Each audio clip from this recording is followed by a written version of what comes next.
So you may have noticed something that's been happening here on Sunday mornings, and it's the projector keeps going out on us, and me and DJ, when that happens, are trying not to fight it, and we want to climb up there and pull it out and throw it down, but we know that, or we think at least, that won't help. We're like 95% sure that won't help. It's crazy though, it is not a matter that we are just ignoring. We came in here Friday and we're fidgeting with it, and I'm sure that's helping. But we got to a place where we said, all right, if it messes up, we know it's this. And we're trying, as amateurs, who have messed with projectors most of our ministry. We got in right after overhead projectors. That we didn't have to fight the battle of laying. When I was a preacher, when I was a kid. When I was a kid, we had flannel board lessons. You remember those? We had our preacher was a guy named Van Ledbetter, and he was an artist, a good artist, and he drew his own flannel board stuff, and he would put that up there, and he would walk us through the sermon, and he would add characters. There'd be pictures. He knew what Peter looked like. He drew him.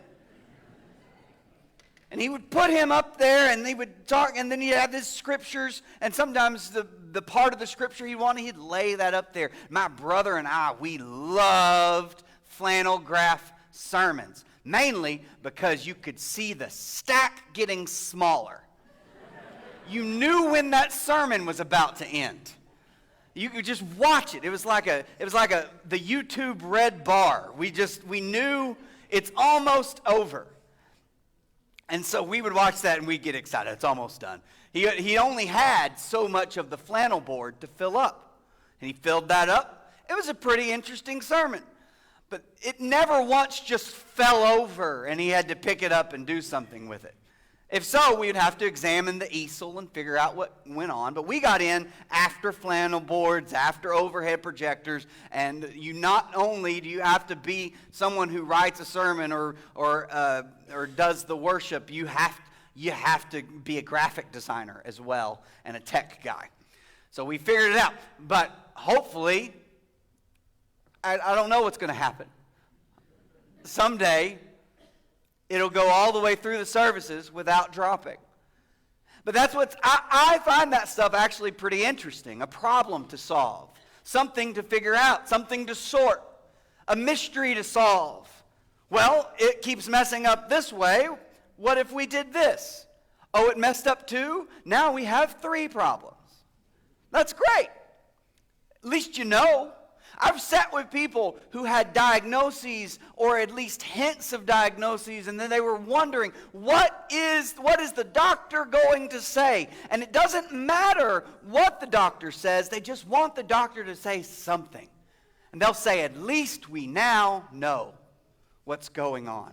Even if it's a difficult disease or it's a difficult diagnosis, they say, at least we now know what the problem is. Figuring out what the problem is a great first step.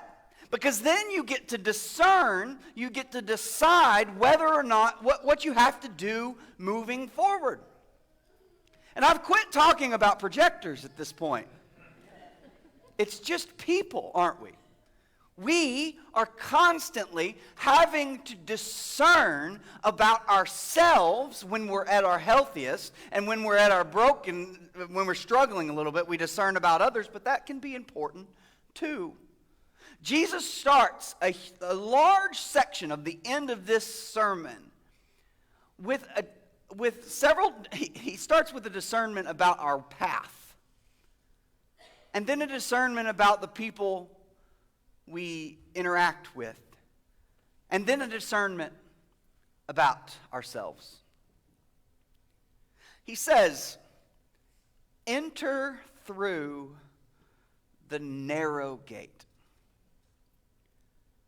For the gate is wide and the road is easy that leads to destruction, and there are many who take it.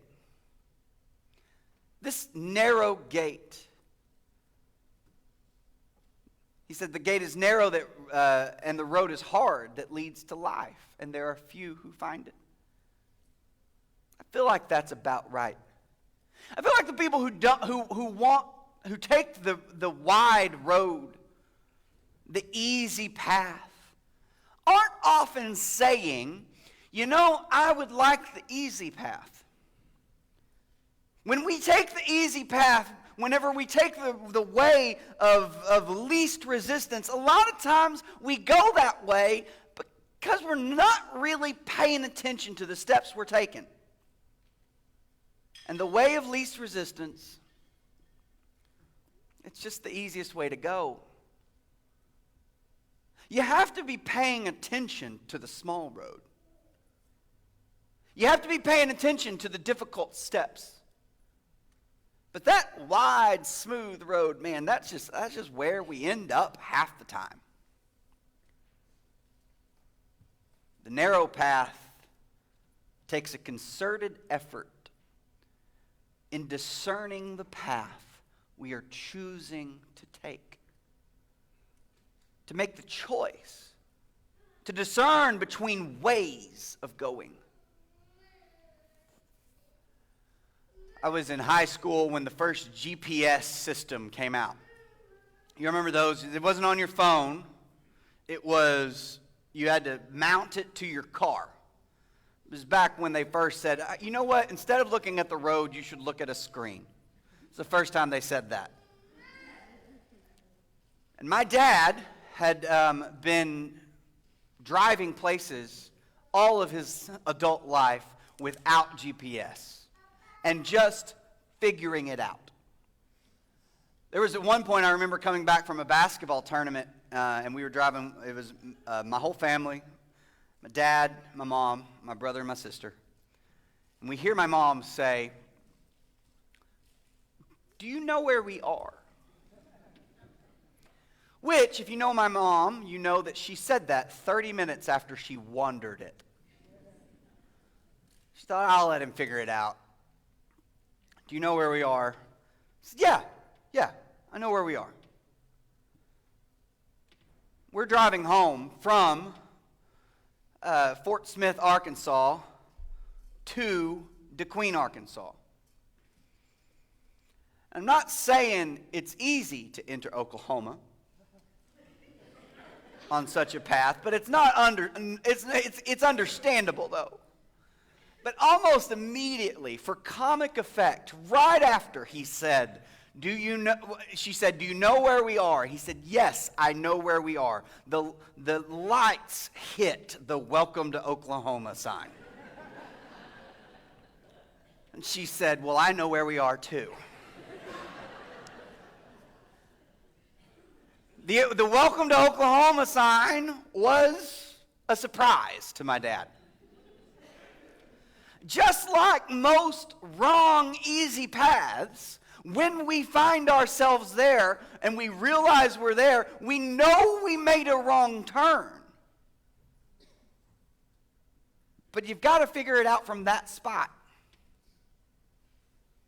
What I'm thankful for is that the narrow path has a lot of entrances. Down the wide road, the narrow path beckons us to discern the way in which we're going to walk, to make a choice about where we're going to go. And the way of Jesus, the way that he has been talking about throughout the Sermon on the Mount, loving those who persecute you, praying for those who persecute you, seeing other people as human beings, not judging them, not condemning them, but like the way we act in anger, the way we act in loneliness, the way we act as we follow God matters, and it can't be done haphazardly. It has to be chosen. It has to be chosen, the way we act and the way we live. I don't know of too many people. Now people have been able to craft this life and their instincts over time. But I don't know too many people that the way of Jesus is their natural inclination. Otherwise, here Jesus would have said, hey, you'll be fine.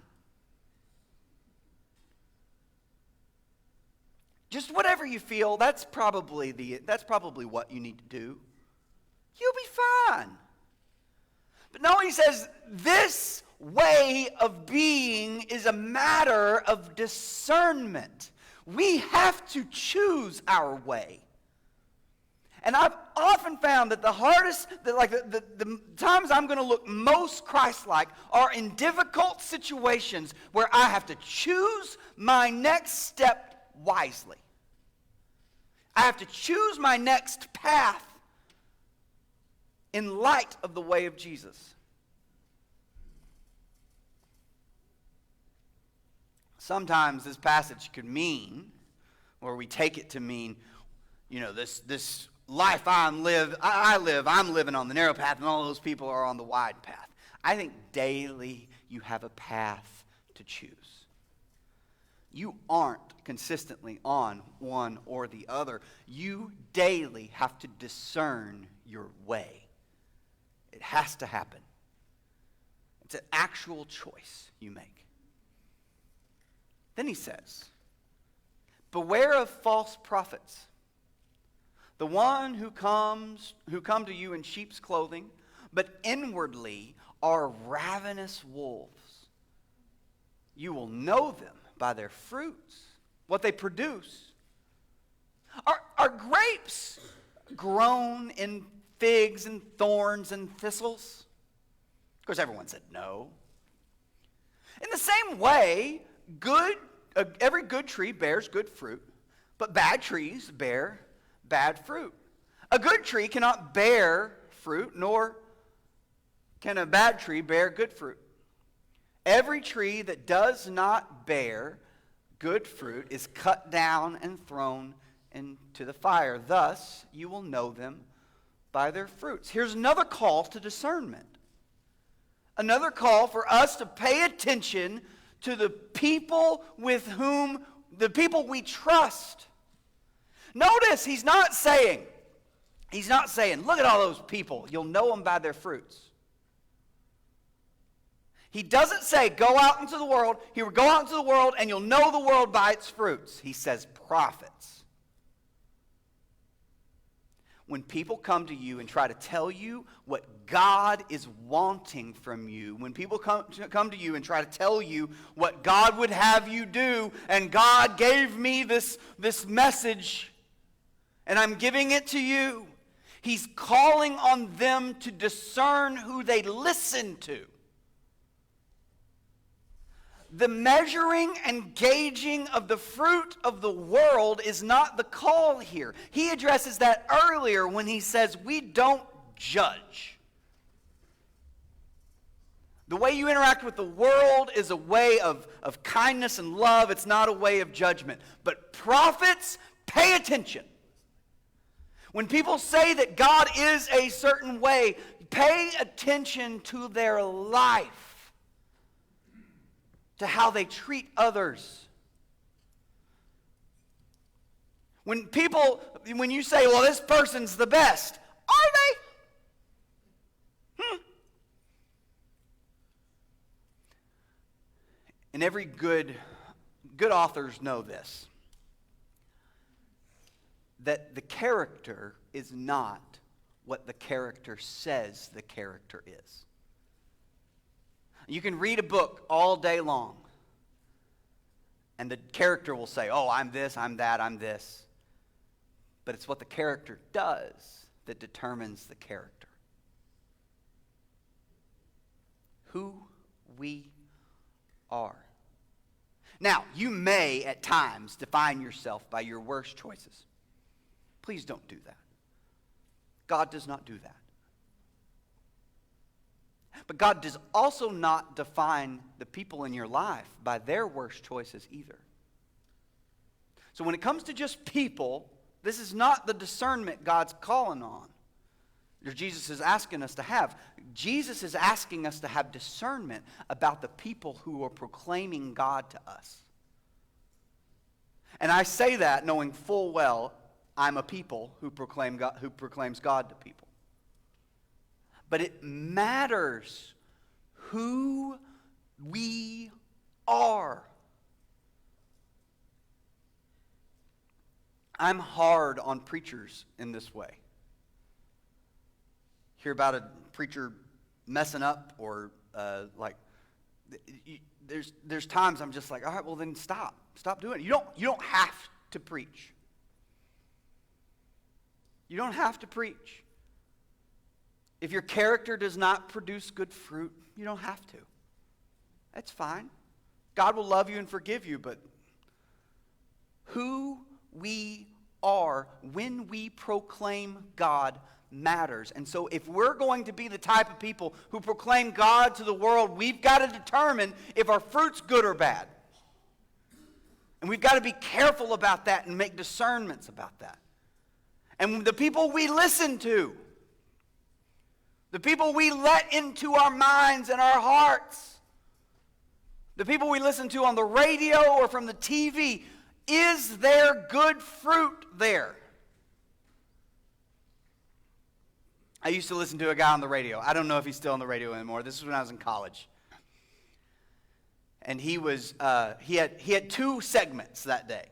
Two segments of national importance for the news. I don't know why I was listening to talk radio as a kid, but a college student. But here I was, driving around, listening to someone telling me what I should think. Actually telling me what I already thought, or so I thought. And the two segments were, and I remember this clearly because this is the day I turned it off. The two segments were, we need to have the 10 Commandments in every courthouse. Okay, sure. It seems like an odd opinion to think that would help people walking through courthouses. Wait a second, I shouldn't have done that. It just didn't seem like, to me it didn't seem like it would help, but I got it. Oh sure, let's, 10 Commandments, because God is the foundation of this country, we need to have the 10 Commandments. Now, I'd heard at that point that God had more recent work than the 10 Commandments. So I liked that. And then the next segment was about a football player who was caught being involved with a dogfighting ring. He invested in dogfighting. And this guy said, I will never forgive him. And the Holy Spirit grabbed my hand and I turned the radio off. You can't in one step say, we need God, and then refuse to do the thing that God has called us to do. He said, I will never forgive him, which was odd to me because I didn't know we'll say his name, Michael Vick had gotten that guy's dog. I didn't know this was a thing he could forgive. But I will never forgive him. What an odd statement for a Christian to make. The people we listen to, judging their fruit, matters. We've got to be discerning in those ways because the people we listen to often determine the paths we take. And then he says, not everyone who says to me, Lord, Lord, will enter the kingdom of heaven, but only the one who does the will of my Father in heaven. On that day, many will say to me, did we not prophesy in your name? Did we not cast out demons in your name? Did we not deeds of power in your name? Didn't we do great things? And he will say, I will declare to them, go away. I never knew you. You evildoers. The way of Jesus is not about getting the actions right. It's about knowing Jesus. Because you're going to get the actions wrong. You're going to slip and fall on the narrow way. You're going to find the wide path. You're going to listen to people who get you angry and tense and anxious, and you're going to turn that on to other people and get mad at them for the thing that this person made me anxious about. You're going to listen to false prophets who sell you a gospel of self-importance and self-correctness. Sell you a gospel of winning an argument around a table.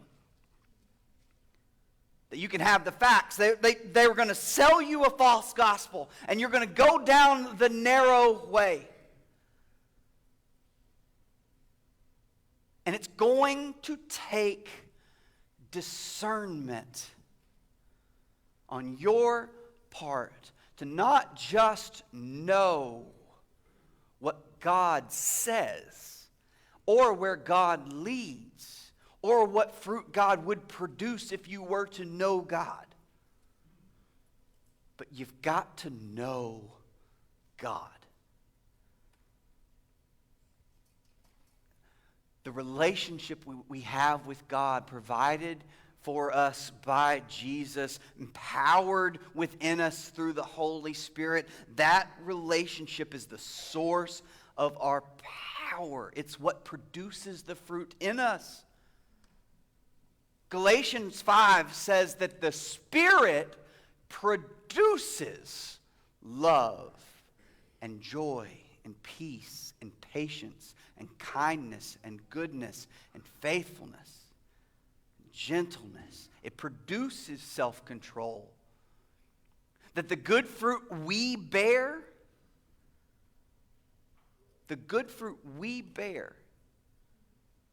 is visible to the world.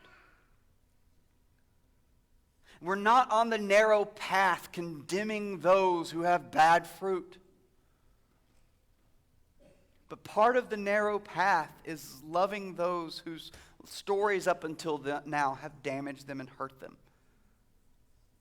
And they need forgiveness. They need the forgiveness of Jesus. They need the grace of God. And Jesus hasn't shown up to tell them that he offers forgiveness. Jesus has not shown up in person to tell these people on the wide path that they have hope in resurrection, that they can find grace in Jesus and love and joy and peace and patience and kindness and goodness and faithfulness and gentleness and self-control. Through the fruit of the Spirit, they can find a new way, a new path from Jesus. Jesus has not put his foot on the ground to tell them that. And we're sitting over here saying, aren't we good on the narrow way? And they're on the wide path. And Jesus hasn't shown up because we haven't shown up.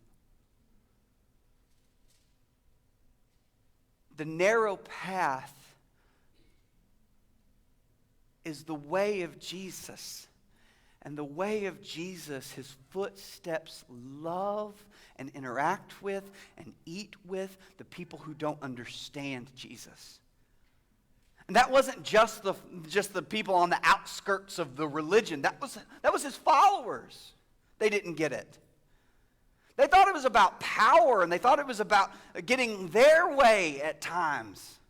When Judas found out that this wasn't about him being elected authority, having some sort of authority at the right hand of once Jesus was not the Messiah that Judas wanted, he turned him in.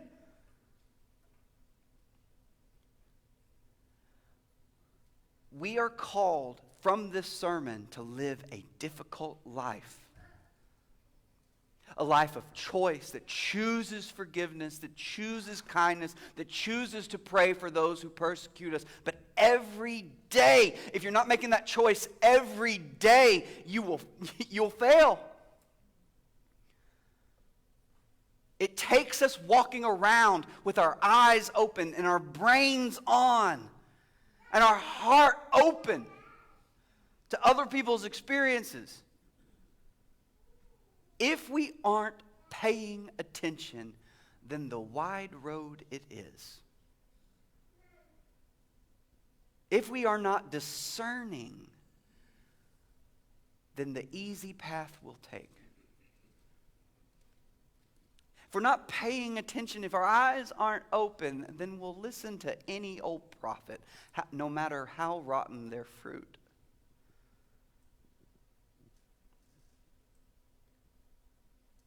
This is the challenge of the Christian life.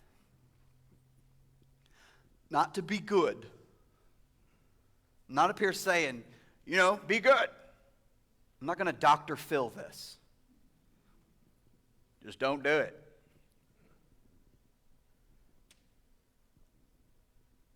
But the challenge of the Christian life, particularly the Sermon on the Mount, is to be aware of yourself, the road you've chosen today. And maybe you need that phrase. Maybe you have walked down bitterness and anger and resentment. Maybe you've chosen that road up until this point today.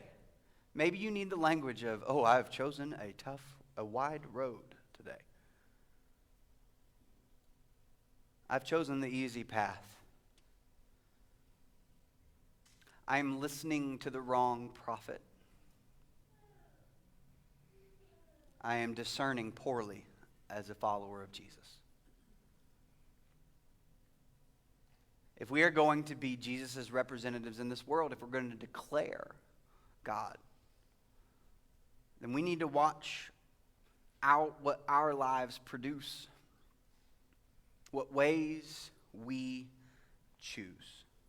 Because God's way is above all other ways. He is indeed sovereign. He is the one we should follow. Our life, it'll take discernment. It'll take choice. It takes effort. Kindness is a choice. But it's worth the choice because the God, above all, is sovereign in every aspect of our lives. He's worth having our eyes open and our lives intentionally lived down a narrow path. If you need to listen to a new prophet, choose a new path, make a new choice about the fruit you bear, you can always come talk to me down front here, but we will also have people in the back ready to pray with you right now about what you've got going on in your life. But please do that while we stand and while we sing.